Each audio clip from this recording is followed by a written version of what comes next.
салом тамошобинони гиромӣ ва ҳамсолони доништӯст. Шуморо дар барномаи ту барои ман азизе хайрамақдам мегӯем. мавзӯи имрӯзаи мо бехатарӣ аз ҳама муҳимтар ном дорад. ина қоидаи якум. агар дар хона сӯхтор рӯй диҳад, аз ҳуҷрае ки дар он сӯхтор сар задааст, ҳатман берун баро. дуюм, аз оташ дар зери кати хоб, миз, дар дохили ҷебон ва паси мебел пинҳон нашав. сеюм, ба рақами 01 ба хадамоти сӯхтор занг бизан. беҳаяҷон ба навбатдор сар задани сӯхторро бифаҳмон. ному насаб ва суроғаи худро бигӯ.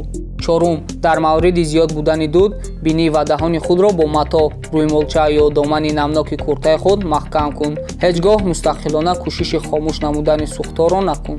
панҷум, ҳамсояҳоро аз сӯхтор огоҳ намо. шашум, ҳангоми хонаро тарк кардан аз лифт истифода набурда, бо зинапоя ба кӯча баро. ин қоидаҳои рафторро дар хона аз худ намоед. онҳо барои саломатӣ ва бехатарии ту лозиманд. дар ин ҷо мо бо шумо худоҳофизӣ мекунем. лайк гузоред, ба канали мо бипайвандед ва худро эҳтиёт кунед. хайр, то вохӯрии оянда.